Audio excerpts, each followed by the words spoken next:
Duke, what's with the hair? You got aspirin? You should feel better momentarily, and your memory will slowly return. Duke, what's with the hair?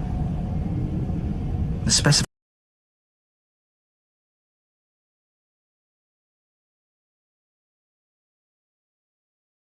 Question. What kind of bear is best? That's a ridiculous question. False. Black bear. Fact. Bears eat beets. Oh. Bears. Beets. Battlestar Galactica. Bears do not...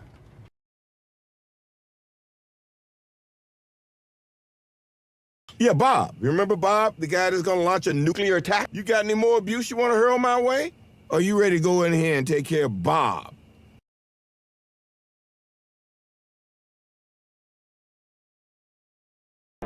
What do you propose, Bob?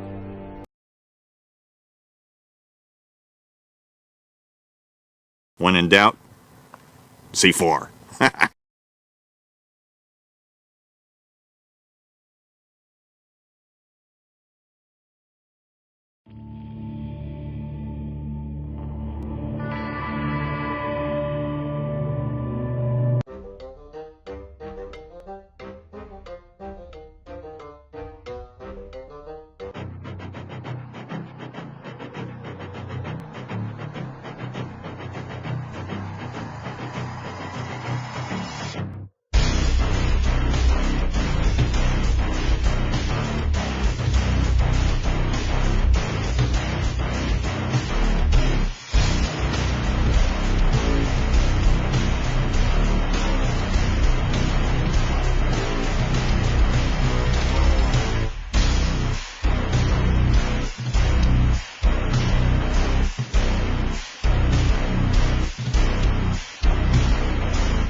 Howdy, campers. It's your favorite little penguin Bob here.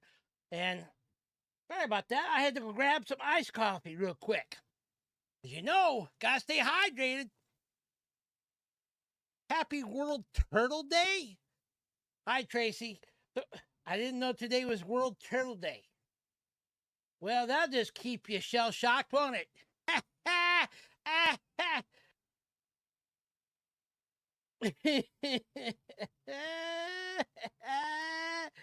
Yep, I'm already caffeinated. I've already had 2 iced coffees, and I'm starting on my 3rd, baby. Woo-hoo-hoo. Iced coffee. Well, let me see what I can do here. Turn me way up. I'm not sure why that's doing that. Let me try something real quick here.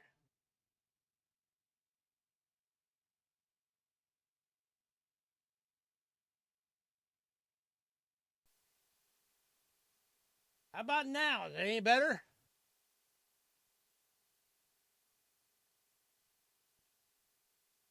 No?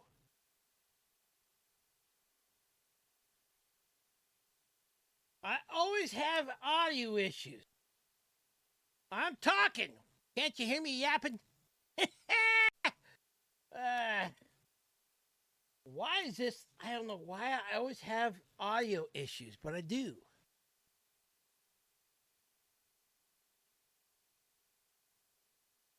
Okay, let me try something real quick here before I get into all this.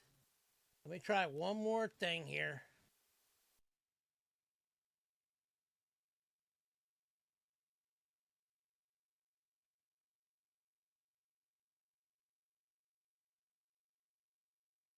Yeah, part of the thing I've had to do is all of the videos I've been making with reading God's word and stuff for the 40-day thing has really messed with my sound pretty bad. I've had to tweak quite a few things to get it to sound good on the video. Problem is, it's now messing up with me doing my streams. Stupid OBS. I blame OBS because it's always normally the culprit. One moment, let me check this one last setting here.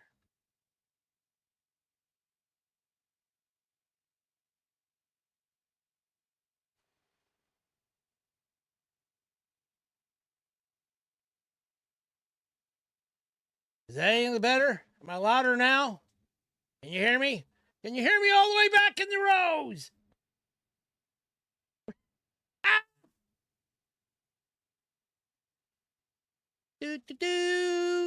Okay. All right. Let's see if that works today. All right. So, anyway, and that's the other thing, too. I'm over here in Windows today instead of in Linux. Because I know last week I did Linux and it was a little soft, and then it got messed up with the audio. So it's like, good. I'm glad I'm louder now. I'm going to try to keep this thing a little more consistent. I think I'm just going to try to stick with doing this in Windows and not putz with my settings if I can. I definitely, well, Friday is the last day of my 40 days thing anyway. So let me show you what I'm talking about here. Before I get into geek news,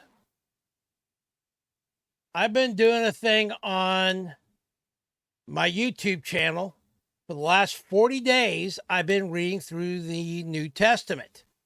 And I wasn't going to talk about this at the end of the thing, but this is what has been putzing with my audio.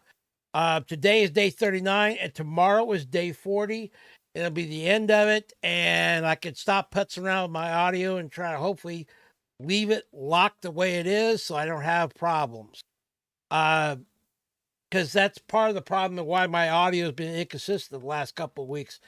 It's also been driving me nuts because it's like OBS it does something completely different for recording than it does for streaming. And yet the settings are identical. I just don't understand that. It's something dealing with OBS. Drives me up the wall, but I've had to putz around with the audio. Anyway, as always, I'm a professional YouTuber penguin here. Yeah, right. Are you kidding me? I'm faking it, baby. Faking it all the way to the bank. Well, no, not really to the bank. Maybe the river bank where I could smack some fish. There we go. All right, so let's get into some geek news here before I get into the stuff we're going to talk about today. This may so buckle your seats because this one may be a long one.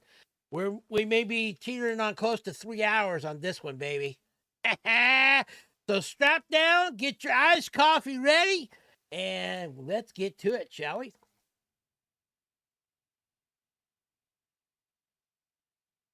Sorry, I mentioned iced coffee, so I had to take a sip real quick. All right, so let's dive in here. The first thing is I thought this was kind of cool. This is just some geek news here. This is not the stuff I was necessarily going to talk about. It's just some things I discovered as I was preparing for today's Penguin Thoughts, and I just thought I'd share some of it. So there is a tweet right out here by Angel Studios, which Angel Studios, if you don't know who they are, they're the ones that made the Chosen series and also made the movie The Sound of Freedom with Jim Caviezel. And I really like their stuff. They are a Christian movie production company. And they're going to be, they haven't even started working on this yet, but they made an announcement that they're going to create a movie called Fellowship, Tolkien and Lewis.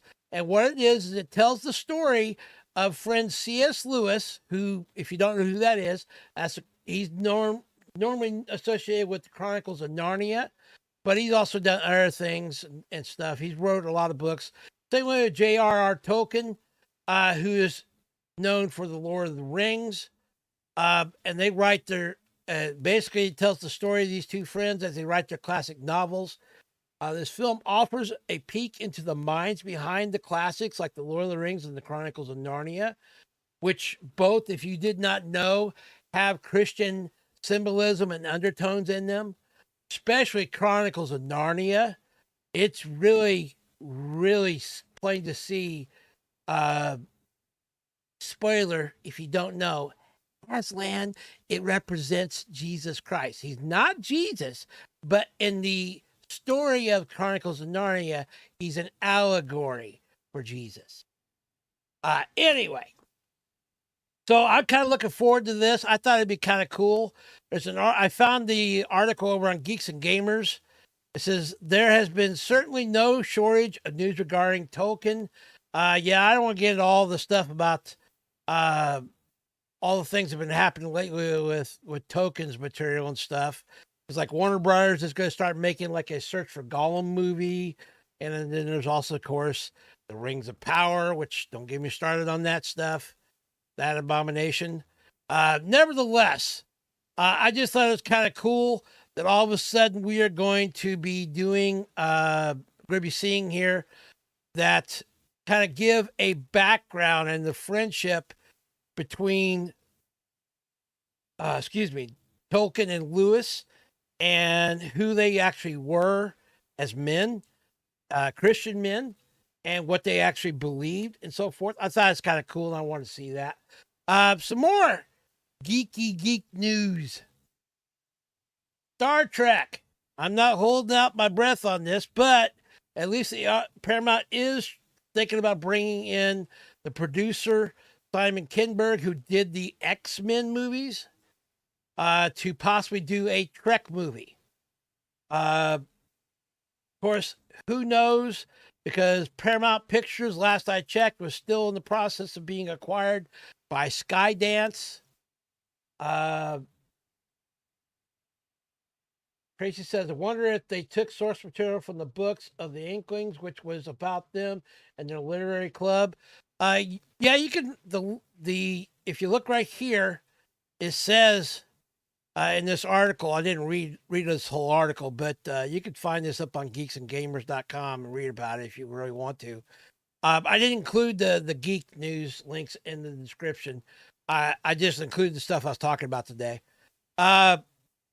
Fellowship, Tolkien and Lewis will explore Tolkien and Lewis's processes while they write their series of novels, The Lord of the Rings and the Chronicles of Narnia. Both authors were close friends and formed an informal literary discussion group in the early 1930s called the Inklings. So yes, it's going to include that information. I'm kind of looking forward to seeing this. And knowing me as this little crazy Christian penguin, and I like Narnia and Lord of the Rings, I'm probably going to do some type of review on this movie as well when it does finally come out from Angel Studios. Anyway, back to the Star Trek stuff.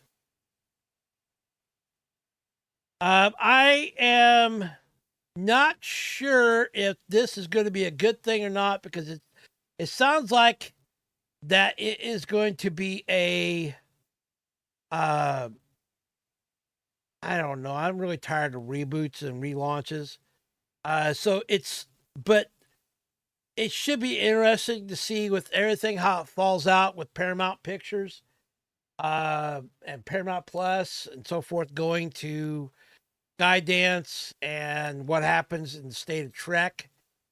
For the most part, I've been kind of checked out on Trek with all the latest stuff and everything. It just seems like if anything, I've been going back and watching a lot of episodes of DS9. I really love that show, which is weird because when DS9 first came out on TV, when it was actually in syndication, I didn't like it. But over the years, it's grown on me, baby. Anyway, so there's that. Now, this next part is kind of a really cool thing I saw that I don't know how I feel about this, but I'm hoping that this could be another thing just like what happened with Star Trek Picard Season 3. Yesterday was the Cisco Day. Yeah, see, I have a hard time keeping track of all those. There's certain ones I do follow, like First Contact Day. Some of them I don't really even concern. I didn't know yesterday was Cisco Day. Cool. I like Captain Cisco. He's kind of Avery Brooks is a good actor in my opinion. Anyway, Terry Matalas is if you don't know who he is the guy who did the TV series 12 Monkeys. He also has been involved in several different Star Trek OG properties, as well as the latest one, the Star Trek Picard Season 3, to where Alex Kurtzman and Akiva Goldsman just kind of like went and did their own thing, and they let Terry Matalas do whatever he wanted. And Terry Matalas is a Trekkie. He's also a geek. He's a fan of all these things that we love. So when I saw that Paul Bettany returns for Marvel's Vision spinoff series with Terry Matalas being in charge of it, first off, I don't know if it's going to happen or not the way I hope it does, because it is still Disney Plus we're talking about here, and Disney is uber woke, and they also have rules on how they want their people that work for them, especially showrunners, the way they got to do things. So I don't know if Terry Matalas is going to have free reign to do his normal little geek thing, but this shows like a little glimmer of something I might be interested in watching about the new Vision series. Now, I always liked Vision in the comics. I always thought he was kind of cool, and I like Paul Bettany playing as Vision.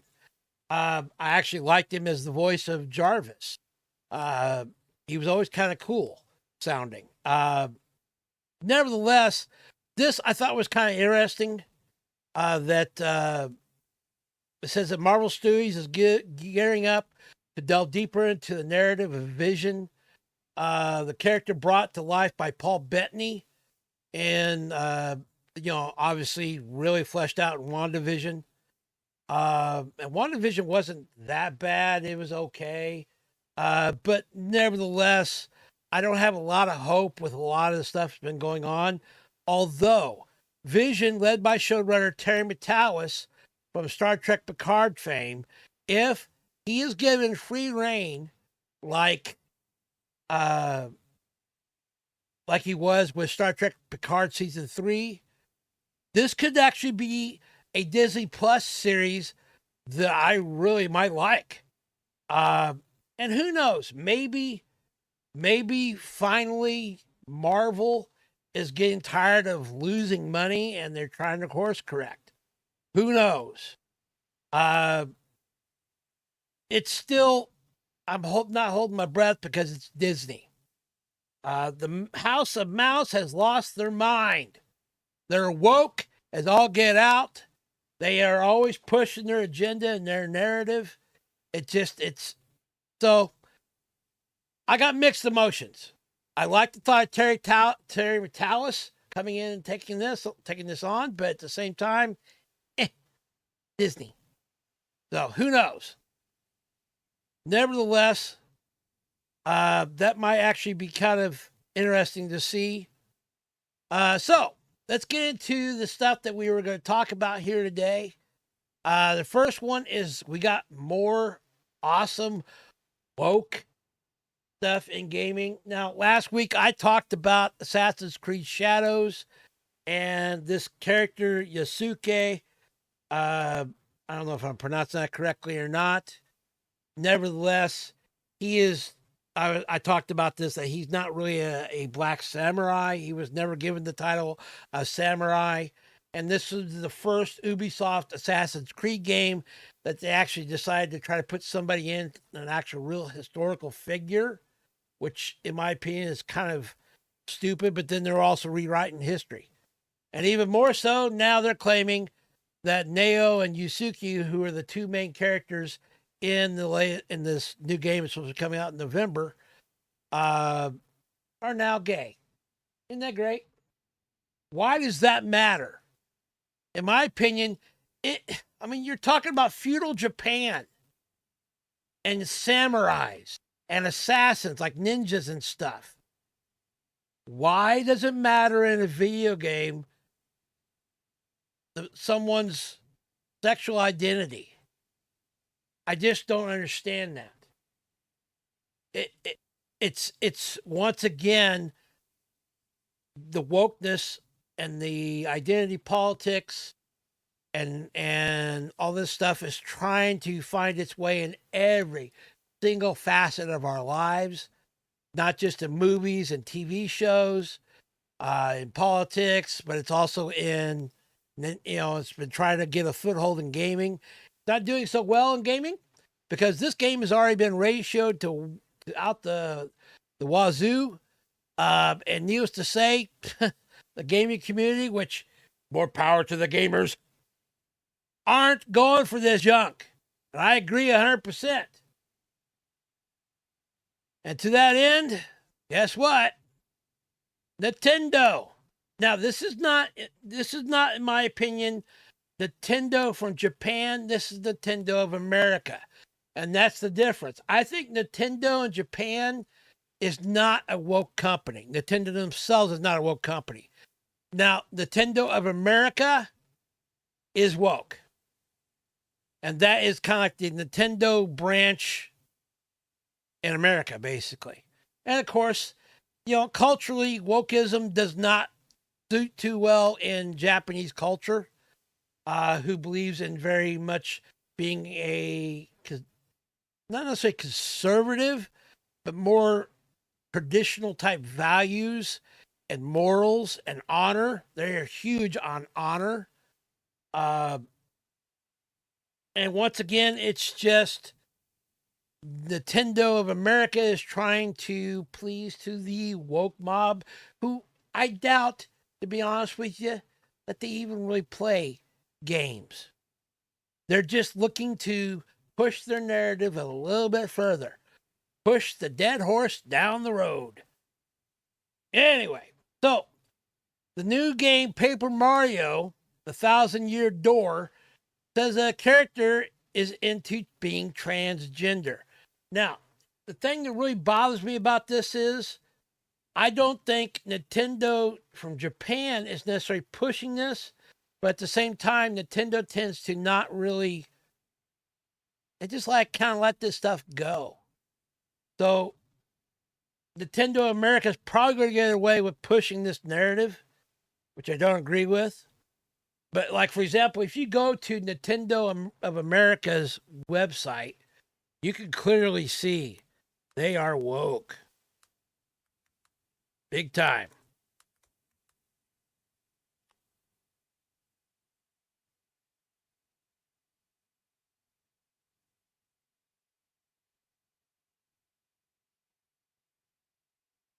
Social responsibility. Yay. Not.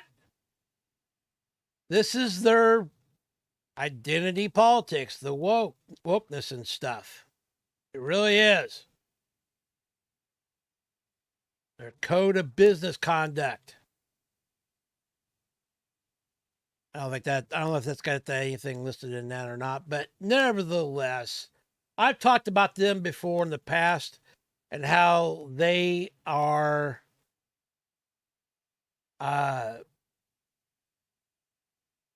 just trying to push a narrative from Nintendo standpoint, which I'm hoping that maybe, just maybe,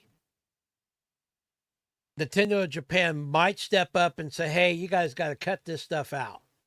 Stop it. You're making us look bad. All right, so back to this right here. This is this was showed up on X, a screenshot from Jonas J. Campbell, which I don't know who that is. Nintendo of America, did you make this witch into a trans character in the remake of Paper Mario? Now, Paper Mario, when it first came out, they came out first on the Wii, I believe, or maybe in GameCube. I don't remember. Nevertheless, it was kind of a cult following. It had a huge, not real massive, but a definitely gamer base out there that loved it. And this is like a screenshot apparently from, see if I could zoom in on it. Yeah, there we go. This is a screenshot from in-game footage. It says, truth is, it took me a while to realize I was their sister, not their brother.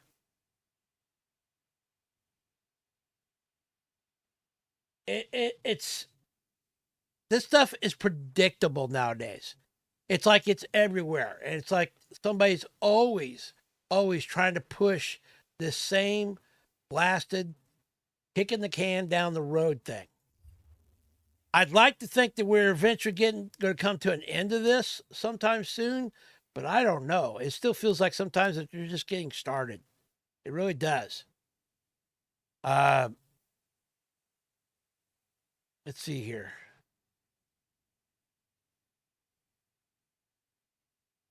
This article is down in the description, so I'm not necessarily going to read all this. I just wanted to bring it up. It's like, it just seems like it's really more and more trying to push into the gaming space. And to be honest with you, this little penguin is a gamer. And I could see why a lot of gamers now are going back and playing older games because it doesn't have this stuff. It seems like anything that's new nowadays that's coming out is leaning into this. And it breaks the immersion. The whole point of a video game is to get lost in it, to get lost in the story. It goes beyond than just watching a movie or a TV. You are kind of like part of the story because you're playing in it. And to bring in like EA wants to put commercials in video games. But this is no different than putting commercials in video games. In my opinion, it breaks the immersion. It breaks the whole point of a good video game. Anyway, so let's transition over into my next little topic here. Spoilers, or not spoilers. The new Disney Star Wars Acolyte show, which is going to be coming out, I want to say in June. Lucasfilm kind of spoiled the major villain plot twist themselves, which I think is hilarious. Basically, this last little teaser trailer that they released that also showed the lightsaber whip, which is really kind of weird. I know that's been around in Star Wars EU lore for quite a long time, but it's not done the way this trailer is shown. In order for a whip to kind of work, there needs to be something physical for it to whip around. How can you do that with light? Well, anyway, don't get me started on all that junk. It says right here, Star Wars Disney's latest trailer for the Acolyte unintentionally unveils major villain plot twist. I'll just, if you're like me, I didn't really care about this show anyway. This is run by good old Leslie Headland and Potato Kennedy. This is their baby.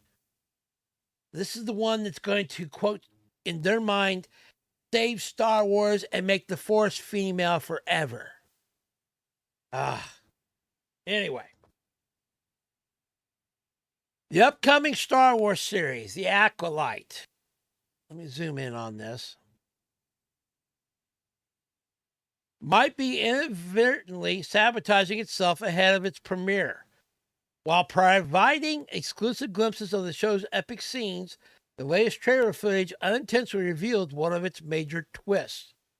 Premiering this June, The Acolyte is Lucasfilm's newest live-action series on Disney+. Ooh, I'm thrilled. If you're really looking forward to this show, I'd like to know. Leave me a comment down in the description, because I'm not looking forward to this. I think it's going to be major cringe. It's definitely going to be girl boss magic.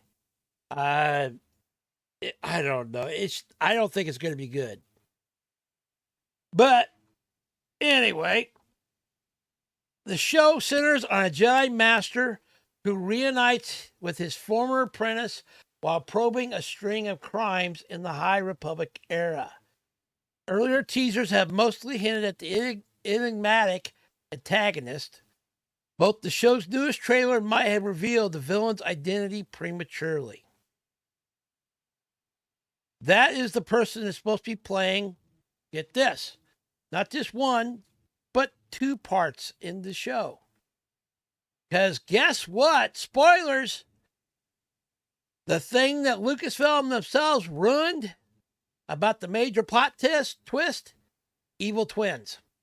Yep, that's it. Evil twins. So you got supposedly a twin called May, who is like the Jedi twin. And then the antagonist, the big bad in the show, is May's twin, Osha. Let me show you what I'm talking about. Right here, what they did was, apparently and you can't see it now because they've changed it, Disney, when they posted the teaser trailer up on, I think, Twitter, or X, whatever you want to call it, Twix, when they posted it, they left the subtitles in. And when it did, they had the same actress, her, playing as the bad guy, and she was called Osha. It said, Osha, I didn't do it. So basically, it gave away who she was. I guess it's Amanda Stenberg. I don't know who that is. But she will be playing two roles, May and Osha. Which I always thought from the business world, Osha dealt with safety regulations. Am I wrong on that? Okay, let me see. Yeah, Occupational Safety and Health Administration. So Lucasfilm, in their infinite wisdom, named their bad guy after the Occupational Safety and Health Administration. Isn't that great? I think that's stupid. Oh, man. And they really went with the greatest all-time evil bad guy trope in all of geekdom, in all storytelling, for that fact. The evil twin scenario. It just shows how creatively bankrupt they are and how they just ain't got a clue. They ain't got a clue what Star Wars is really about, and they really don't have a clue on how to write a good story. It's really, really sad. I guess it does debate. The first two episodes drop on June 4th. Oh, joy. Yay. Not. And I don't know if I'm even going to watch this or not. I may just watch another YouTuber talking about it, so I don't have to. I don't know. It depends. Hey, Perrin. Glad to see you, man. Evil twins. I can't get over this. It's just, and what's sad is they spoiled it themselves. Isn't that one of the 4 main Hallmark movie plots? The evil twin did it. Yeah, it's I always thought the evil twin thing was like second only to like the butler did it. So it's like, really? How original to come up with an idea that, oh, the big plot twist in our new Forces Female show is evil twins. Don't you just love it? Don't you think this makes Star Wars so much more better? Not. Oh, Disney, they just, oh. And we wonder why the House of Mouse is doing so badly. They can't get out of their own way, in my opinion. Almost like they sit around sniffing their own Taco Bell releases, if you know what I mean. And they think they don't stink. So who is this really made for? Made for mean old wine moms, basically? That their life is trash and they want to watch a show about, oh, the greatest girl ever that took on another girl that's a bad guy, and they're all the same person, actually. Just evil twins. Anyway. To me, it just makes this little Star Wars penguin sad. Because I want to love Star Wars so badly. I miss it so badly. I miss Star Trek so badly. I miss my good stuff. And it's been dead. It's been killed by Disney. It's almost like everything they touch dies. Oh, all right. Before we get to the next thing, we need to take a sip of iced coffee because I need some. I need caffeine, baby. So sip them if you got them. It's important to stay hydrated. What better way to stay hydrated? Iced coffee?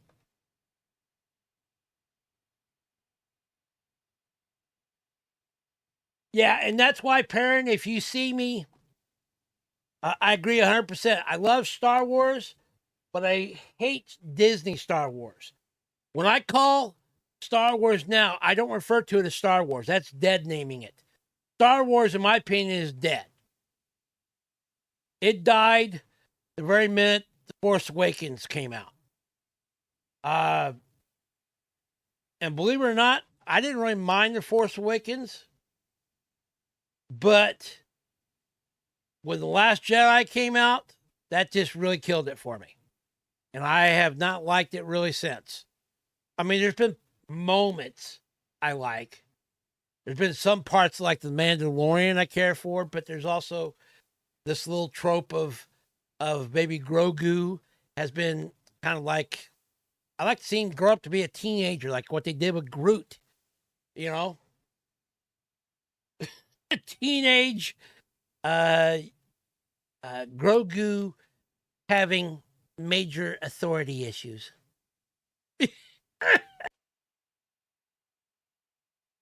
Grogu, put down that X-Wing now.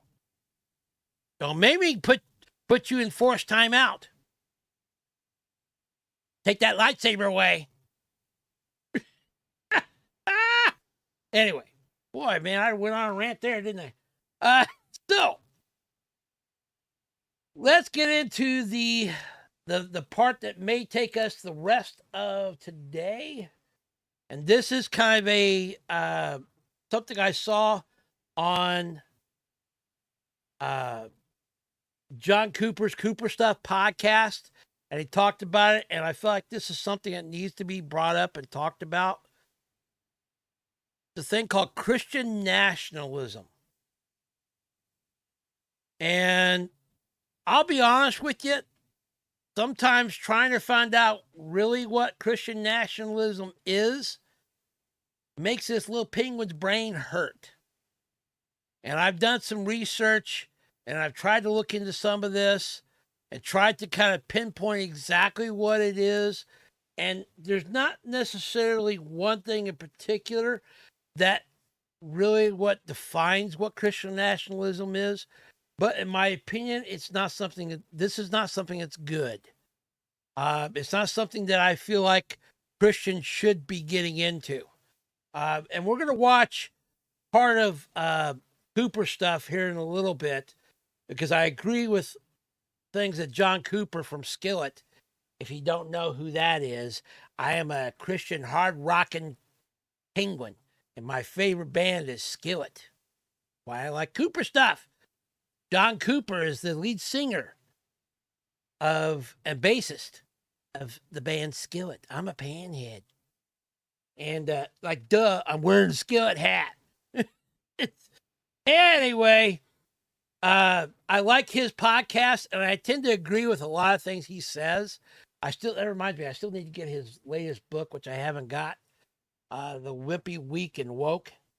I really want to get that and read it. But nevertheless, he brings up a topic called Christian nationalism. And so I thought I'd come up with a couple of different things and read about here what it really kind of is. And this is a site called freedomforum.org. I felt like they were more like just providing information to you about it. First off, let's find out what the definition sort of is of Christian nationalism. There's no clean and tidy definition of Christian nationalism, since it's not a formal religious denomination or sect with a stated doctrine and beliefs, nor is there any single person or council leading Christian nationalism that oversees followers. Generally, religious scholars, sociologists, and others who study Christian nationalism describe it as a belief that the United States is a country defined by Christianity. In practice, this means the government should take steps to keep the country's Christian roots. Let me increase the size on this here. That the government should take steps to keep the Christian roots and identity intact. Yeah, it does sound like a contradiction in terms. I agree, Perrin, 100%. And that's why I kind of feel like I felt like I needed to talk about this. This feels insidious because it's kind of also creeping into the modern day church this day and age. Because do I believe that this country was founded on Christian roots? Yes. We used to be a Christian nation. I don't think we are anymore, especially when you have countries like in Europe and so forth that are actually sending missionaries over to the U.S. to do missionary work. That should say something to you. But I don't agree with the way they kind of push what Christian nationalism is. The next step here, well, first off, they say that the government should take steps to keep the country's Christian roots and identity intact. The government should advocate Christian values and pass laws and enact policies that reflect those values. The separation of church and state is not a formal law that should be followed. God's plan is for the U.S. to be a successful nation based in Christian ideals. I don't necessarily believe that the U.S. is meant, that God's plan for us is to be a successful nation. I would rather believe that God's plan for us is like what he says in the Bible, that he wants everyone to come to salvation, to repent of their sins and to come to him. That's where I think some of this perversion is with Christian nationalism, is that it's pushing a narrative that looks Christian on the surface, but when you dive deeper into it, I don't think it really is. I think it's kind of insidious a little bit. Let's watch this little video here. About a 7-minute video on PBS NewsHour. And I don't necessarily agree everything in this video, but I thought it kind of give a little bit of a background of what Christian nationalism is. And now, I am not going at this from a political standpoint, but I will tell you right now, this is part of the thing with Christian nationalism. It goes down that road of bringing Christianity into politics, which I don't necessarily agree with. Is there a crossover between politics and religion? Yes and no. But to say that your politics need to be a certain specific way, that anyone who doesn't follow that isn't, you're being intolerant. Not that I really push tolerance in the first place, but what I push is that this should be for more. They're losing the focus here. The focus, in my opinion, why did Jesus come down to earth? Why did he die on the cross? It wasn't so that the U.S. could be a Christian nation. Is that a good thing for the U.S. to be a Christian nation? Sure. But depending on how you go about it, is right or wrong. It's just like anything else. The more important thing is, I think we need to focus on God's Great Commission and not Christian nationalism. Anyway, let's watch this and we'll talk a little bit about it here. The phrase white Christian nationalism has been in the headlines quite a bit recently, but what does it really mean? Laura Barone You notice that they're using the term white Christian nationalism. That's also the other part of this that goes with this. And John Cooper talks a little bit about that. I'm not going to go into that part of it. Lopez recently spoke to one expert to better understand the concept and its reach in American society. Brad Onishi is a former evangelical minister who once identified as a Christian nationalist himself. He left the church in 2005 and began studying religion from the outside, including extremism. He now hosts the popular podcast Straight White American Jesus and is the author of Preparing for War, The Extremist History of White Christian Nationalism and What Comes Next. I began by asking him what that term actually means. Christian nationalism is an ideology that is based around the idea that this is a Christian nation, that this was founded as a Christian nation, and therefore it should be a Christian nation today and should be. Now, I don't agree with everything that this guy says, but some of the things he says does resonate, that it's not a... I feel like this is trying to supplant or add to Christianity, which it shouldn't be, because the source of Christianity should be Jesus Christ and not some other ideology. And our plan for how to live a Christian life is the Bible. And you add anything else to that outside of the Bible, you're adding, in my opinion, something that's not of God. It's not of his original plan. And God's plan, in my opinion, is the only one that matters. Be so in the future. According to survey data, Christian nationalists agree with statements like the federal government should declare the United States of America a Christian nation. Our laws should be based on Christian values. Being a Christian is important if you want to be a real American. Onishi tracks a number of subgroups and ideas under the umbrella of white Christian nationalism, including what's known as the New Apostolic Reformation. Well, the New Apostolic Reformation is notable for a number of reasons. One, now, let me bring up here what Wikipedia says about the New Apostolic Reformation.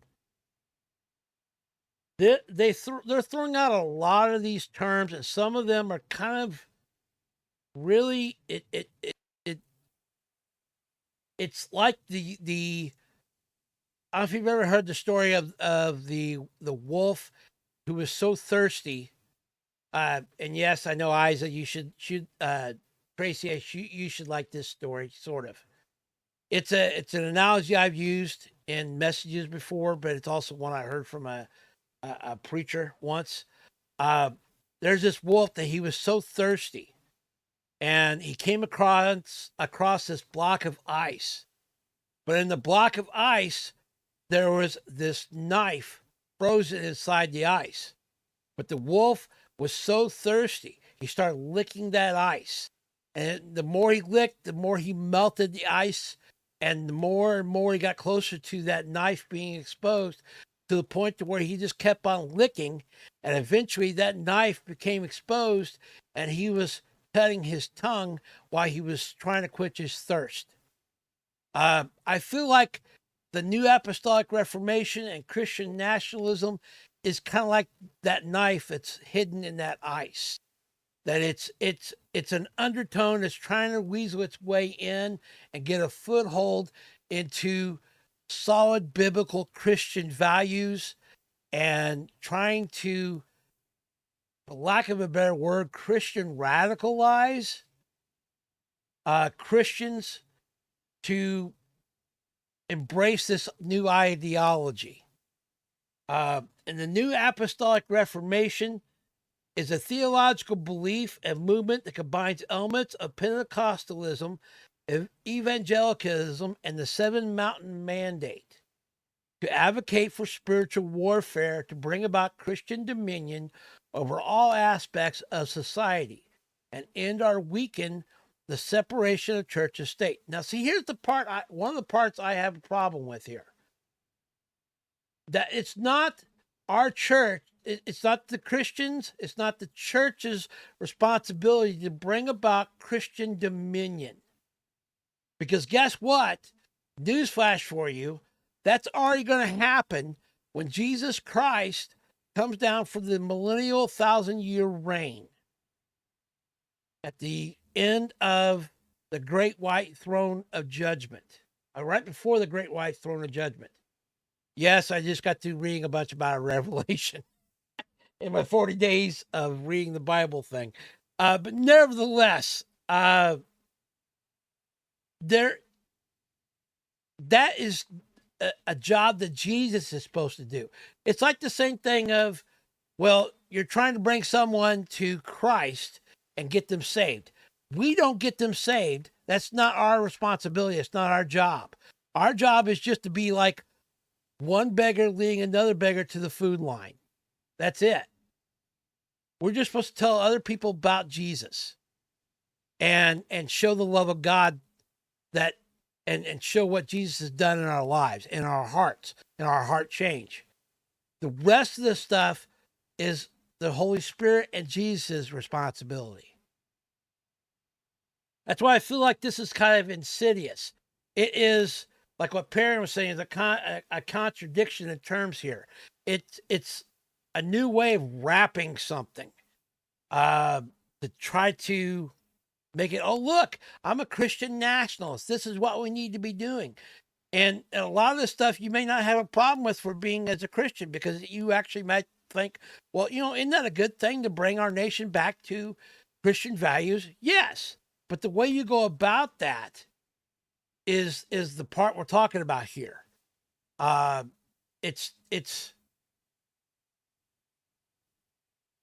I feel like that we have certain defined roles from Christ in the Bible. It tells us what we're supposed to do and what we're not supposed to do.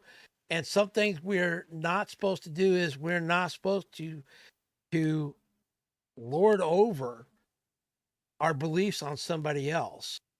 we're trying to show them love and give them and have an answer ready for the salvation that's in our hearts. And this just doesn't seem to fit that narrative, in my opinion. So once again, the New Apostolic Reformation, which is, we'll go back to that video, talks about this is the theological belief that basically that they believe that there needs to be some type of mandate to bring about Christian dominion over all aspects of society. I don't know if I necessarily agree with that, because Christ is the head of the church, not us. Anyway. It's built around the idea that Christians are called to a new transformation or reformation of the United States. Let me back this up a little bit here. Based on Christian values. Being a Christian is important if you want to be a real American. Onishi tracks a number of subgroups and ideas under the umbrella of white Christian nationalism, including what's known as the New Apostolic Reformation. Well, the New Apostolic Reformation is notable for a number of reasons. One, it's built around the idea that Christians are called to a new transformation or reformation of the United States. These are Christians who want to revolutionize the way that our country looks and to make it great again in terms of being a Christian nation. They also are deeply invested in the notion of spiritual warfare, the idea that we are called as Christians to fight a cosmic battle between good and evil, and that it's our duty to be boots on the ground for God in that conflict. What this has led to some decades later is the New Apostolic Reformation leaders, the apostles and the prophets that are really at the head of this movement, were some of the earliest to support Donald Trump in 2016, and they've remained steadfast in that support. They were at the very avant-garde. Now, see, this picture kind of disturbs me. I don't understand. This is Michael Tate. I don't think they're trying to say that he is a Christian nationalist. If you don't know who Michael Tate is, he's a member of the original group called DC Talk, and now he's the lead singer for a Christian rock band named Newsboys. And I really like Michael Tate. And I can't see him being necessarily a Christian nationalist. He doesn't strike me as that type of person. I don't know him, obviously, but from the things that I've seen him in and talk about and so forth, he doesn't seem to push that. He seems to push the same things I believe, which is that that Jesus is the one that is in charge. He is the head of his body, and we are to try to follow his great commission and to live like Christ. That's actually what the word Christian means. It means a follower of Christ, or a follower of the way, what it was originally called back in biblical times. Anyway, I don't know why they chose this particular picture. That kind of disturbed me a little bit. Of trying to get the 2020 election overturned in the wake of Joe Biden's victory and mobilizing folks to be at January 6th. There were hundreds, if not thousands, of New Apostolic Reformation Christians at January 6th, as an example. We know that 2/3 of white evangelicals sympathize or adhere to white Christian nationalist beliefs. So where do they fall within this larger movement? I think white evangelicals are the group we think of when we think of white Christian nationalism, and for good reason. These are folks who, when we think about the Iowa caucuses, in 2016, Trump's white evangelical voters were about 20% of his share of voters in that cycle. Just a few weeks ago, in 2024, that grew to well over 50%. White evangelicals remain committed to the MAGA movement, and one of the key indicators of why is Christian nationalism. Are there leaders across these subgroups of white Christian nationalism that are tied to the former president directly or to his larger network? Yes. For example, a group of New Apostolic Reformation leaders, apostles and prophets and others, were present at the White House a week before January 6th. Speaker Mike Johnson has direct ties to the New Apostolic Reformation. Speaker Mike Johnson is somebody who's sought the counsel and the friend. Now, see, when I first found out that he was going to be the Speaker of the House, because he was replacing, I forget who it was. I'm not really into politics. I don't really follow it too well. But when I found this out, I did some research on this, and I was pleasantly surprised to find out that Mike Johnson claims to be a Christian and has Christian values. But the more and more I dove into it, it seemed like some of his beliefs were just a little bit off kilter. And I'm now seeing why. He is part of this New Apostolic Reformation and pushing a Christian nationalism narrative. Friendship of Timothy Carcaden, who is a New Apostolic Reformation pastor from his home district in Shreveport, Louisiana. Timothy Carcaden is a close associate with Dutch Sheets. Dutch Sheets is perhaps the most ardent Trump supporter in the New Apostolic Reformation. He's the one who may have done the most of any Christian leader in the United States to mobilize folks to try to overturn the 2020 election and to make sure to attend January 6th. One of the most frightening things, I think, about Mike Johnson is the flag he hangs outside of his office, an Appeal to Heaven flag. The Appeal to Heaven flag goes back to the Revolutionary War, George Washington. It was inspired by John Locke. But over the last 10 years, Yeah, and it had a completely different meaning back during the Revolutionary War than what it does now. They've co-opted it, or Mike Johnson has co-opted it to mean something different. Appeal to Heaven flag has been popularized by Dutch Sheets. Dutch Sheets sees the Appeal to Heaven flag as a symbol of Christian revolution. If you look closely at January 6th, you will see dozens of Appeal to Heaven flags. It may have a long history, but in the contemporary context, it has a very specific meaning. So the fact that Mike Johnson has it hanging outside of his office, to me signifies how he understands his role as Speaker of the House in terms of being a Christian and being an American. In a statement to the NewsHour, a spokesperson for Johnson's office said, quote, "The Speaker has long appreciated the rich history of the flag. Any implication that the Speaker's use of the flag is connected to the events of January 6th is wildly inaccurate." But Onishi says the concerning links go beyond the conservative politicians themselves. Last month, Lance Wallnau, a key New Apostolic Reformation figure, announced he was partnering with Charlie Kirk, the influential right-wing. These guys are starting to sound like Freemasons. Yeah, that's the other part with this. I agree, Perrin. I almost feel like Christian nationalism, and obviously it's an ideology.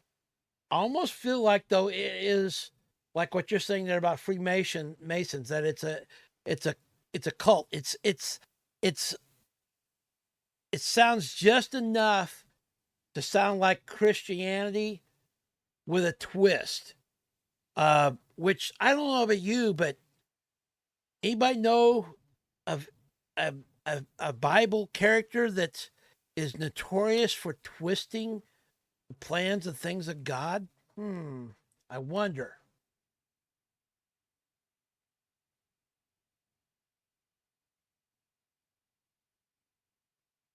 Tracy says, I heard something in the past day or so about Justice Alito also hanging that flag outside his house. Yeah. And the fact that this is the part I feel like is insidious about this, is it's trying to undermine, I feel like it's trying to undermine biblical Christian values and the things what Christ wants to do in the lives of humanity, of everyone.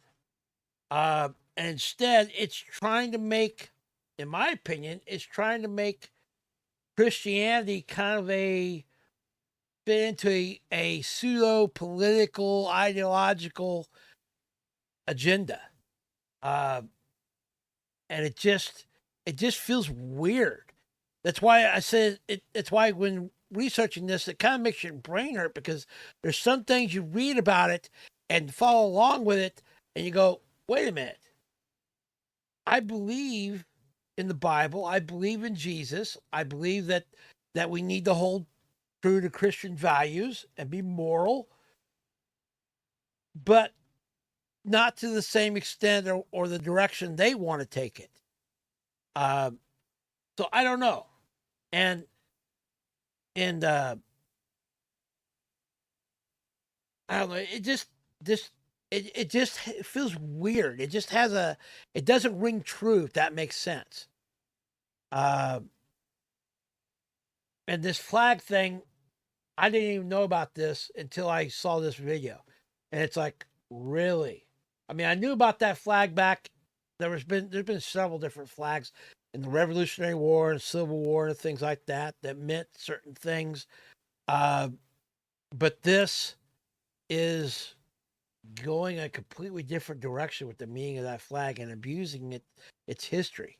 Its history was one of trying to throw off the chains of tyranny from England, from Britain. Anyway. Wing activist who leads Turning Point USA. They're going to be visiting and focusing on swing states, Wisconsin, Arizona, Pennsylvania. They claim they've already signed up 2,500 churches, and they want to mobilize those churches directly for political involvement and specifically to get Trump reelected. The two of them together signifies a crossover. Did you notice what they said there? That they want to mobilize those swing states and churches to get them to try to push this narrative. And I don't feel like that's the direction the church should be doing. What the church should be doing. The church should not be involved directly in politics. Because I feel like the only, and I'll say this, and I'm not a political penguin, the only political leader that I would ever 110% support, his name is Jesus Christ. And he's perfect. Because you follow another man, that person is not perfect. I'm not perfect. You're not perfect. Newsflash, sorry. I know if you think, oh, I'm perfect. Well, sorry, but you're not. We all make mistakes. We all have sin. We all have, like the Bible talks about, all have sinned and fall short of the glory of God. There's only one that's been perfect throughout all of history, and his name is Jesus Christ. And he's the only one I would ever endorse as a political candidate. I feel like every single political vote that I've ever done in my life has always been trying to choose the better or the lesser of two evils. I don't like politics. And I feel like this is kind of a way of trying to get in the church and to try to get Christians involved more in the politics. And I think that's wrong. It's taken away from what we are actually to do as Christians. Anyway, let's continue watching this. It signifies a joining in a way that promises, I think, to be quite potent. Meanwhile, some have mobilized around what GOP leaders have labeled an invasion at the southern border. I asked Onishi about a protest convoy calling itself God's Army, currently making its way to Texas. I think the end goal for the convoy is to kind of play a part or play a role in what they take to be the story that is unfolding in the United States. Christian nationalists understand themselves to be playing a character. They are drawn into a narrative that says, you are at the last battle. You have a chance to do something that is much bigger than you. Will you answer that call? Will you come to D.C. on January 6th? Will you ride with us to the southern border? Because these are the moments, these are the battles that will shape our country. This is the cosmic war between good and evil. Are you really going to sit on the sidelines? Some of us can laugh that off. We can think that that's a fringe ideal, but January 6th was not something to laugh off. And some of the events we've seen since then, the swatting of judges' houses, the evacuations of capitals due to bomb threats, so many more examples, little fires everywhere, are not things we can laugh off. And so I think the trucker convoy has cosmic goals as it plays a part in a very earthly standoff between Governor Abbott and the Biden administration. Brad Onishi, thank you for your time. Thanks so much for having me. Now, see, here's part of the thing I have a problem with here is, let me bring up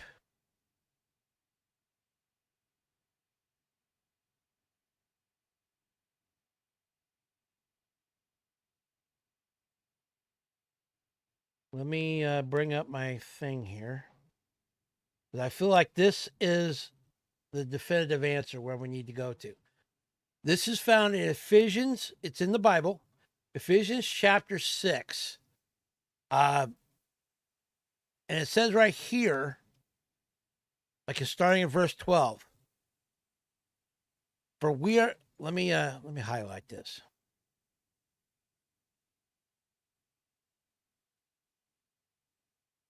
This is Paul talking to the church at Ephesus, and he says a final word: be strong in the Lord and in his mighty power. Put on all of God's armor so that you will be able to stand firm against all the strategies of the devil. For we are not fighting against flesh and blood enemies, but against evil rulers and authorities of the unseen world, against mighty powers in this dark world, and against evil spirits in the heavenly places. In other words, our focus is not to be one to radicalize or fight some type of spiritual warfare on the earthly plane against flesh and blood enemies, against those in political power, so forth. Should we fight them using spiritual tools? We should pray for our leaders, definitely. That goes for our president. Goes for any person that's in a leadership role in this nation and in our world. But our fight is not against them. It's not against a flesh and blood person. It's against evil rulers and authorities of the unseen world, the spiritual world, against mighty powers in this dark world, against evil spirits in the heavenly places. That's part of the problem I have with this, is they are trying to make the focus of our fight as Christians should be against people in this world. And we're to love them, not to fight against them. Because our fight is not against them, it's against the evil rulers and authorities in the spiritual world. Anyway. Let's see here. All these links, by the way, are down in the description of this live stream if you want to check them out for yourself. This next one here is talking about Christian nationalism a little bit further. I found this little part and I want to read this. I thought this was kind of talks a little bit about what I'm talking about here. Christian nationals use political power to embed principles in public life that they consider God-directed. In their minds, a nation's success relates directly to how well... Oh, sorry. I left the Bible up. Not that leaving the Bible up is bad. I just didn't switch over to my my article here. Anyway, I'll start this again. Christian nationals use political power in public life that they consider God-directed. Let me zoom. Can I zoom in on this a little bit so you can read it a little bit better? Yeah, there we go. Okay, Christian nationalists use political power to embed principles in public life that they consider God-directed. In their minds, a nation's success relates directly to how well it obeys laws supernaturally bestowed.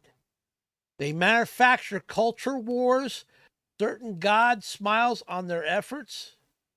The emerging agenda often includes ideas about Christian privilege in public spaces, marriage as exclusively between a man and a woman, specific gender roles and identities, opposition to contraceptives and abortion, denigration of other religions, heightened militarism, subtle or explicit racism, and more. Now, see, some of the stuff I don't disagree with.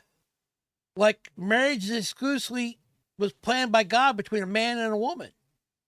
And that there's only two genders, male and female.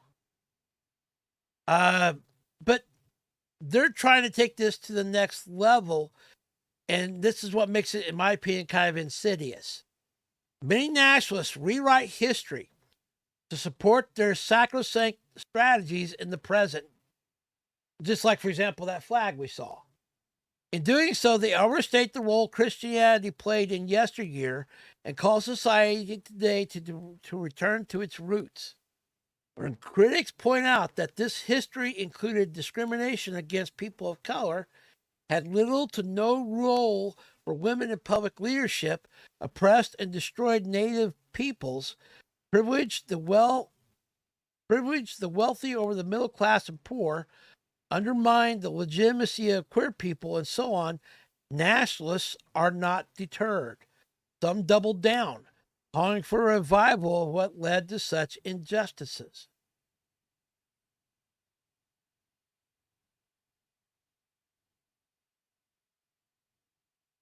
I don't know. It like I said, it just doesn't feel.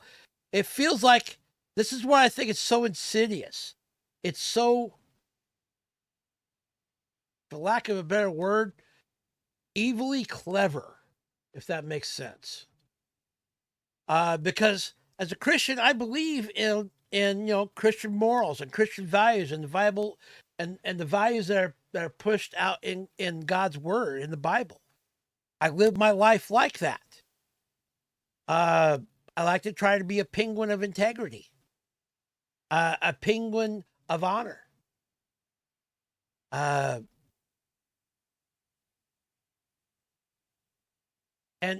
this kind of twists it just a slight bit to make you feel like, yeah, I agree with that, but then it's like, maybe I don't agree with the same way you do, though.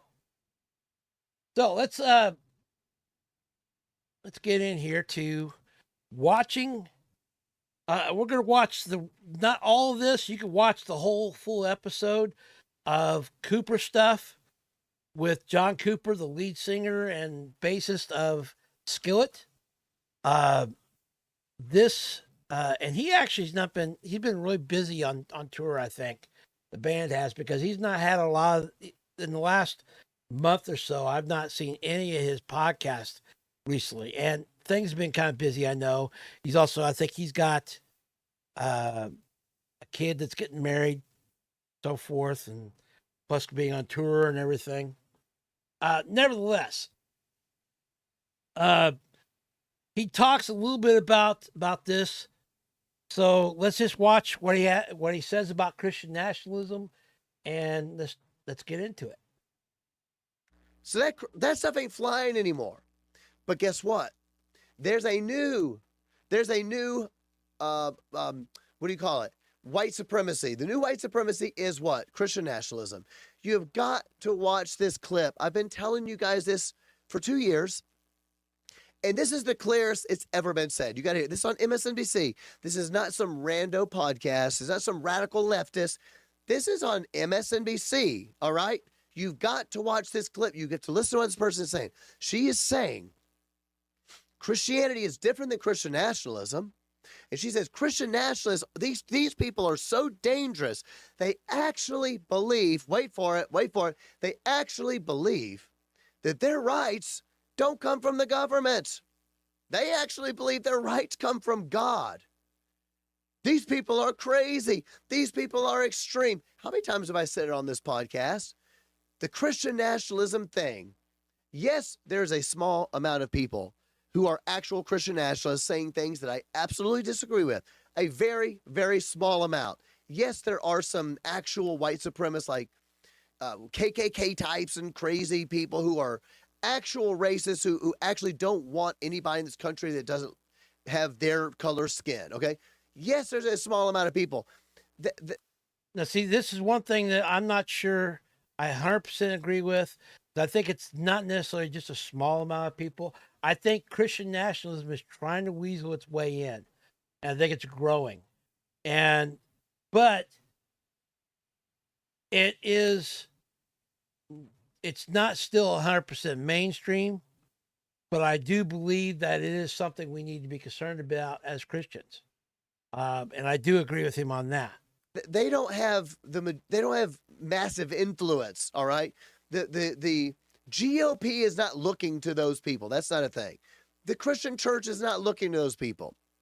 I've been telling you for 2 years, the Christian nationalism thing is going to be the next shoe that drops. And what they want to do is say anybody that's a Christian that holds to beliefs of like individual liberties, sin, forgiveness, things like that, anybody that believes those things is going to be called a Christian nationalism. That's all they're doing. Excuse me, sorry. Let's back that up here in this, because I want to point out what he's talking about here. That drops, and what they want to do is say anybody that's a Christian that holds to beliefs of like individual liberties, sin, forgiveness, things like that, anybody that believes those things is going to be called a Christian nationalism. That's all they're doing. You got to watch this clip, and then we'll talk. Yeah, see, we're going to be labeled. And see, like, one of the things he mentioned and all that stuff I believe in. Oh, excuse me. And I think this is, like he said, I agree. It's going to be the next thing. That they're going to start labeling Christians as Christian nationalists. And I think they do that so they can say, oh, see, you're radicalized for Christianity. So now we need to stop you. I don't know. Talk about it. Check it out. The one thing that unites all of them, because there's many different groups orbiting Trump, but the thing that unites them as Christian nationalists, not Christians, by the way, because Christian nationalists is very different, is that they believe that our rights as Americans, as all human beings, don't come from any earthly authority. They don't come from Congress. They don't come from the Supreme Court. They come from God. There you go. I've been saying it for 2 years. She comes on and says it. If you believe that your rights don't come from the government, but they come from God, then you're a Christian nationalist. You may not know it, but you actually are a Christian nationalist. All of this is being done for a reason. And guess who is bringing who is bolstering the argument and bringing it into the church? I already told you.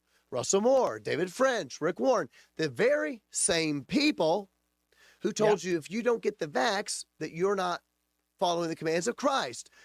Who are also the very same people who supported BLM, who marched with BLM that says we are systemic racists and we've got to have all this lamenting sessions in churches for racism and white supremacy. It's all the same people. By the way, they're also the same people, if you remember, this is before I had a podcast, so I haven't covered it that much. They're also the same people that supported the hashtag #MeToo movement. It's all the same thing. Whatever radical left wing, could be Marxist, could be, you smell something? Commies, yeah. No, it's the same stuff. Whatever radical left-wing thing is going to be happening, that the world begins to say, Christian, you're a bad person because you don't support me, hashtag #MeToo. You're a bad person because you don't support. I love John Cooper. I'm sorry. I got to back that up because that's funny. Because when he talks about, like, he uses terms that I think are just hilarious in his podcast. Like, says, oh, somebody just hurt your feels. Or in this case, commies. Where's it at? Okay, here we go. It's all the same thing. Whatever radical left wing, could be Marxist, could be, you smell something? Commies, yeah. No. Commies. It's the same stuff. Whatever radical left-wing thing is going to be happening, that the world begins to say, Christian, you're a bad person because you don't support me, hashtag #MeToo. You're a bad person because you don't support BLM, because you didn't stand up for George Floyd, because you didn't fill in the blank. Whatever new movement it is, Big Eva is going to run out. Rick Warren's going to defend it. Russell Moore's going to defend it. In fact, they're not going to, and I hate to do this. I hate to do this because this is a person who did do some wonderful things for the kingdom, and he's dead now. But Pastor Tim Keller, who did do great things for the kingdom, he was in it too. And he was a pastor of pastors, if you will. He's the one that started TGC. So he is a pastor of pastors. I would say the most influential Christian philosopher of the last 2 decades. He was in on this stuff too, you guys. Just got morally confused, in my humble opinion. Not saying he's not a brother, not trying to tarnish his legacy, but he did this stuff. He pushed this stuff. I think probably the most influential voice to push radical leftism into the mainstream historic Christian church. All of these people come out, and not only do they defend the left-wing stuff, they also berate people like me and you. They berate the Orthodox Christian church for not doing these radical left-wing things. Yeah. And what does it come down to in the end? The name calling of Christian nationalism, like the pejorative, it's a pejorative now. So it's you're a Christian nationalist, all right? That is nothing more than a tool, a battering ram to shut you up. Yep. So someday they may come along and say, that penguin, he's a Christian nationalist. I'm going to say, nope, I'm just a fish-smacking penguin that believes and loves Jesus. So take that. Now pass the tartar sauce and let's go on. If you believe in individual rights, if you believe that you have property rights that come from God, you're a Christian nationalist. If you believe you have the right to assemble at your church, and it doesn't matter what the government says because they don't give you that right comes from God, then you're a Christian nationalist. You see what I'm saying? If you believe you should be able to have freedom of speech and go out into public arena and say Jesus Christ is Lord, and the government has no right to say anything about that, you're a Christian nationalist. Now, this person on MSNBC, same thing. Number one, she's either extremely ignorant, publicly saying a bunch of stupid stuff, or the second option, more insidious, she's actually not stupid. She knows what she's doing, and she is trying to change things. I think it's the latter. Narrative. I don't think she's stupid. Just like I don't think Russell Moore's stupid. David French ain't stupid. A lot smarter than me. They are being insidious. They are saying things that aren't true because they believe they're doing something good. That is what critical theorists do. That's what critical theory, neo-Marxism is. All it is, these forms of liberation, we're going to lie because we're telling a deeper truth. Let me read this for you, to you. You got to understand, if what this woman on MSNBC is saying is true, it proves my point that I made in my book. Hello. It's a pretty good book. You need to go get it. It proves the point that these people want to radically change your... Fish smacking is the same as shark punching. Well, you know, penguins don't really like sharks. They're scary. And they have too much teeth. And they're always wanting to chomp on me. So, you know, punching them or smacking them, yeah, pretty much. Your way of life. They do want to take away your freedoms. They do not believe that God gave you those freedoms. They believe that America is a racist nation. They believe that with all their hearts. America is a racist, evil, systemically oppressive nation. So if you believe what she says, then all the founding fathers were Christian nationalists. The interesting thing about this is... Yeah, did you catch what he said there? He said, if you believe what she said, then it means all the founding fathers of this nation we live in, the ones that signed the Declaration of Independence, that they were actually not Christians, but Christian nationalists. Means they were radicals. That they were trying to push some type of ideology rather than just being Bible-believing, God-fearing, Jesus-loving men of God. Is that they always say that they're trying to preserve democracy. They're trying to preserve America. But if we're preserving... I always wanted to punch a shark. You got to be careful where you land that punch, though, man. Because if their mouth is open, well, goodbye your hand.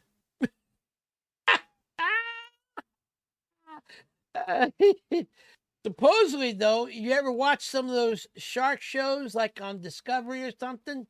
They show that that if you do, I guess that they will tap the shark on the nose or something, so they'll swim the other direction. I don't know how effective that is. I'm guessing a great white ain't going to be deterred by that. Of course, you know, a great white, that's the size of a school bus swimming at you. It, and it started with a bunch of Christian nationalists, well, then that means we should be promoting Christian nationalism. Just saying, you got to put it on your brain cap here, put it on your thinking cap. If what she's saying is that the founding fathers were basically Christian nationalists who built this country on Christian values and that our rights come from God, not government, and at the same time saying we have to preserve our ideals, then that means we need to preserve Christian nationalism. It's actually like the best argument for Christian nationalism I've probably heard, to be honest. Let's read this. This is a little thing. You guys have probably heard of this. It's called the Declaration of Independence. Here, the Congress, July 4th, 1776, the Declaration of Independence. You ready? Yeah, now see, I've actually it's been a while, but I have actually read the Declaration of Independence, part of it on this channel before. And that it does talk about what he's talking about here, that the founding fathers were men of God. They believed that every person on this planet was given inalienable rights by God. That doesn't make them Christian nationalists. That makes them God-fearing men. Let's read it. We hold these truths to be self-evident, that all men are created equal, that they are endowed by their creator. You hear that? They're endowed by who? By their creator. The government? No. Oh, you mean by the state? No. By the dictator? No. By the rule of the people and the majority, 51% of the... No. Endowed by McDonald's? No. Endowed by their creator. That means God. With certain unalienable rights. Rights with a capital R. That among these are life, liberty, and the pursuit of happiness. That to secure these rights, governments are instituted among men. You hear that? To secure, not to give you rights, to secure them, to protect them. This is the Declaration. The Declaration says all men are created equal, and all have been given rights by their creator, not by the government, but that actually government exists to protect the rights that God gave you. Exactly. That's what they're supposed to be doing. Do they do that? You decide. But yeah, I agree with what he's saying here, 100%. That this is what that woman on MSNBC is just saying. That's a danger. That's Christian nationalism. You do see that, right? Listen to this, that whenever any form of government becomes destructive of these ends, it is the right of the people to alter or to abolish it and to institute new government, laying its foundation on such principles and organizing its powers in such form as to them shall seem most likely to affect their safety and happiness. I'm not going to read the rest. In other words, when the government oversteps its boundaries, which, in other words, they don't make the boundaries. God makes the boundaries, and he gives each individual these individual liberties. And when the government oversteps those, it is right for the people to say no. No, I will not shut my church down indefinitely because of this pandemic. No, I will not take a shot in my body, forced mandate of the government. You don't have that right. No, I will not stop talking about Jesus Christ, the King of Kings who died, was buried, 100%. Rose from the dead, ascended to the right of the Father, is alive today, and will set you free from the bondage of sin. I won't stop doing that because you, government, do not have the right to say it. That's right. This is absolutely mind-boggling that this woman would go on MSNBC, but she's not stupid. She knows what she's doing. It is insidious because what do they want to do? They want to do the same thing that Russell Moore, all these people do in the church. They want to say something with so much conviction and so much surety that you think you're losing your mind. That's what they want. We're going to make you think you're the one going crazy. These people actually think their rights come from God. Let me tell you why it's important. Why is this important, John? Well, I'll tell you why it's important. What that woman said on MSNBC, she says, I mean, they don't think their rights come from, like the courts or the government. Well, why is that important? Because if your rights come from the government, then your rights can be taken away by the government. Exactly. Now it's just on the arbitrary will of the government or the state or the dictator or the majority rule, which is mob rule. In other words, it's putting the rights that were given to us in the hands of a flawed human being as opposed to a perfect God. Rule. They can take your government. Okay, you use that freedom of speech, but we actually don't really like that anymore because your freedom of speech, your speech gives us the sads and it's hateful and meanies. So we're going to take it away. The meanies. She wants you to think that you're crazy. So you have to understand when you're reading this old material from the founding fathers, they talk about natural rights. You got to understand this. The entire system of Western civilization is built on God-given rights. Sometimes God-given rights is called inalienable rights. Sometimes they refer to God-given rights as natural rights. That's a longer discussion.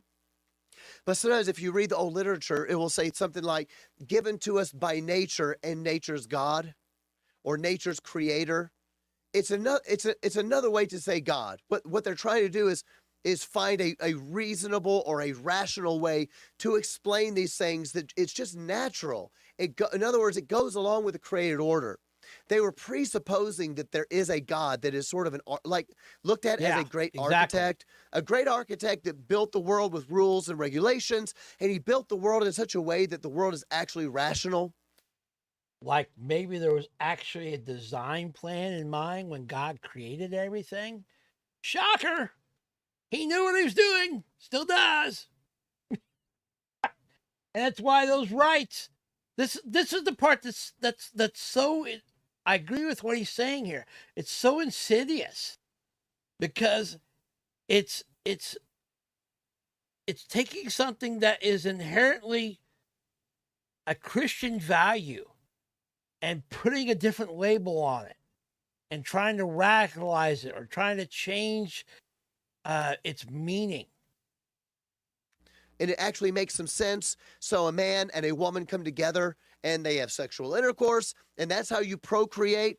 So therefore, it's just natural that a man is attracted to a woman and a woman is attracted to a man. That's just a natural thing. So they would say something like, well, it's just natural, or it's just true according to nature or the laws of nature. What they mean is that it's true. It's obvious. It works because of nature and nature's God. Now, I don't prefer the language of nature because in some ways it sort of deifies nature. It sort of kind of creates the idea of some sort of supreme force. Excuse me. I agree with what he's saying here, that it kind of, it's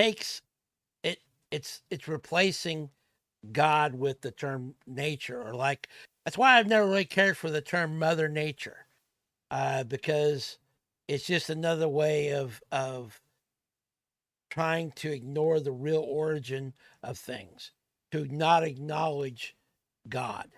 Force that is almost like Mother Nature or something like that. So you're an inalienable rights, just like they appear from this magical force that is nature. But you have to understand when you read the literature, they're really getting to the same point, which is that your rights come from a supreme being. The government does not have the right to intrude upon them. Exactly. And that's why I say, 100%. I have lots of friends that are on the left. I have lots of friends that aren't Christians and friends that are progressive. What we have to agree on to keep this country going is that natural rights are a good thing. This is the entirety of Western civilization built on it. You get rid of natural rights and you're headed for tyranny. Yep. That's just the way it is. We can disagree on all sorts of things on the right and the left. We can disagree on tax policy, and we can even disagree on abortion, which is something I'm very passionate about, as you know. Yeah, because see, not that I want to get into a political, ideological discussion here, but if you've ever studied anything about like Marxism or socialism or communism, or anything that's not a republic or a democratic system, they firmly believe that the rights of the people come from the regime in power, from the government, especially Marxism and communism. They believe that they're the ones that give you the power. So they're also the ones that can take them away from you.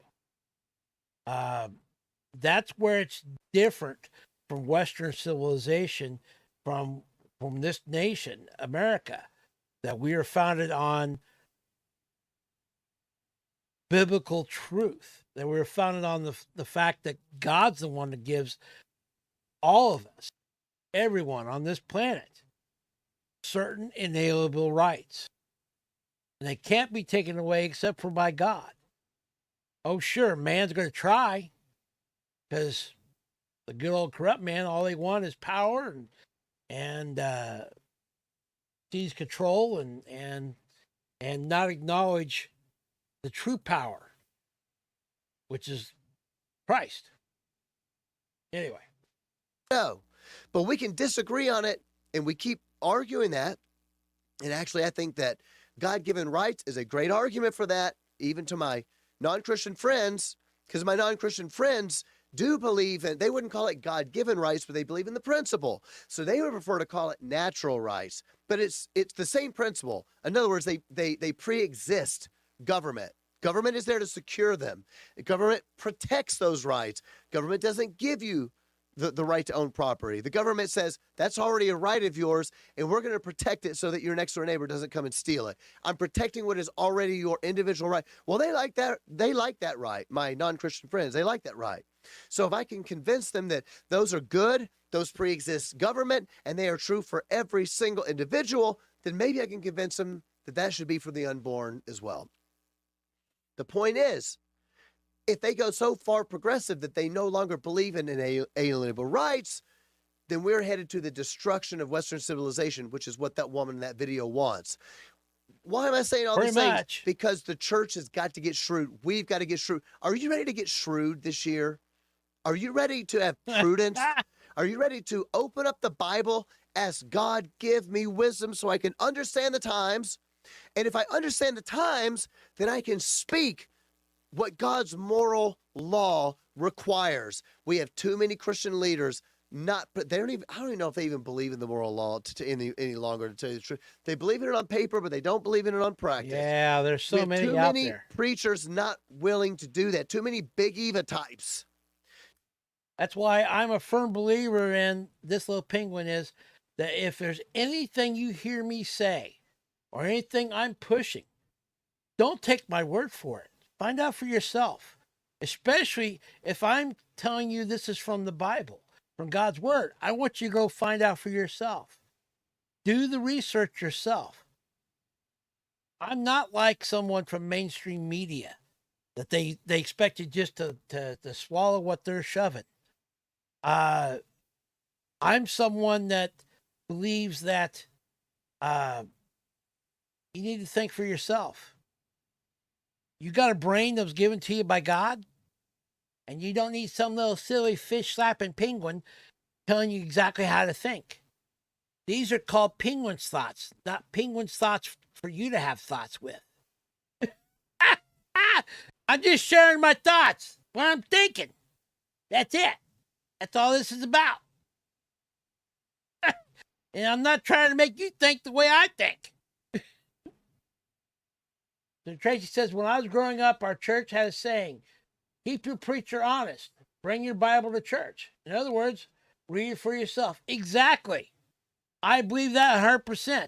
Don't take my word for anything. I don't take the word of John Cooper as much as I love Skillet. I don't take what he says as what it should be at face value. I find out for myself. That's why, for example, when I wanted to talk about Christian nationalism, yes, could I made it just simply watching Cooper stuff video here and then just talk about what he's saying? Sure. But I feel like I needed to find out for myself exactly what it kind of is, which I don't completely have 100% grasp on it. But either way, I have at least determined in my own mind that it's not something I feel like God wants us as Christians to do. But that's because of what I believe the Bible says as being the final authority, that what we are supposed to be doing as Christians. What this little penguin is supposed to do personally as a Bible-believing, Jesus-loving Christian penguin that occasionally smacks a fish. Because you got to. Where's my tartar sauce? Anyway, So let's continue watching on here. But either way, don't take my word for stuff. Don't take what John Cooper's saying here. Anything that I've shown you, that's also why I try to be transparent. And I put links to all this stuff down in my video in the description. Because if you want to go through it yourself at a later point and figure out things for yourself, more power to you. You should. I don't want you to necessarily take my word for it. Find out for yourself. Use that little noggin, the thing that's between your ears. And I'm not talking about the space, the final frontier, the thing between your ears. I'm talking about the thing that God gave us. He didn't give us a train, he gave us a brain. Anyway. Too many institutional leaders not willing to apply the moral law of God to the situation. I don't know what the deal is.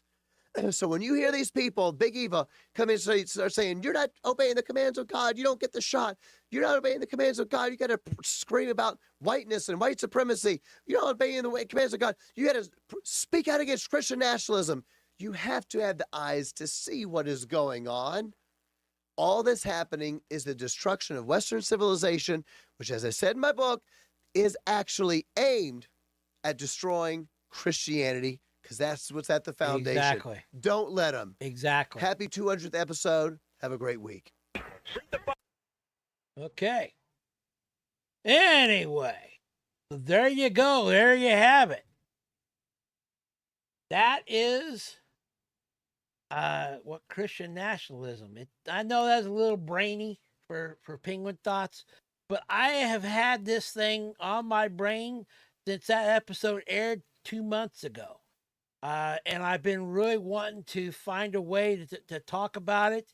And I finally just kind of put it together enough so that I can kind of sort of understand what it's talking about. And in my opinion, I think it's just insidious. I think it's something that's not Christian nationalism, in my opinion, is not Christianity. It's not the same thing. Because one is trying to push some type of ideological stance to radicalize you to go into the political realm or to take action in this world. And I think it kind of ignores the Great Commission, which is first and foremost, as a follower of Jesus, as a Christian, I think what we need to be doing is telling people about Jesus and about his love and what he did for us on the cross. That should be our first and foremost message above anything else we talk about as Christians. That's why I don't necessarily like a lot of this Christian nationalism stuff. And don't make any mistake, like I've talked about before. Christians in this nation and around the world are under attack. And that's not something that I say lightly. It's something that I know is factual because it's been prophesied in the Bible. It's also something that I know is Christ himself has talked about, that if the world didn't like him, they are definitely not going to like us. The world hated Jesus. Think about it. They crucified him. If they did that to him, how do you think they feel about Christians today? About you and me as followers of Jesus? Exactly. They are not going to like us. So, but good news, Jesus has overcome the world. Anyway, enough yammering by this little tiny penguin. I'm going to go get me, maybe, I don't know if I'm going to get some more iced coffee or not, but actually I think about taking a nap. After I run down the fish and get back my tartar sauce. They stole my tartar sauce. I'm telling you, I'm not happy about it. Stupid fish. They're always mean. Anyway, so there you go. If you like everything I talked about today, or you want to share your thoughts, please feel free to leave comments down in the comment section of this video and so forth, and let me know what you're thinking. I'd love to hear from you. Even if you don't agree with what I'm saying. Hey, that's how discussion happens. You don't have to agree with everything this little penguin talks about. But just sharing your thoughts, like I'm sharing my penguin thoughts, is how we start a conversation about something. Be it Star Wars, actually Disney Star Wars, because Star Wars is dead, or about woke gaming, or about Christian nationalism, or about what you think about the new possible Vision Disney Plus show that Terry Matalas is supposed to be show running. Any of that stuff. Anyway, I'm going to stop yammering. I'm going to get out of here. So I will catch you all later on the flip side, and that would mean sometime same bat time, same bat channel, or actually same penguin time, same penguin channel next week for more penguin thoughts. So I'll catch you later, and watch out. Those fish are around the corner. They're waiting to jump you.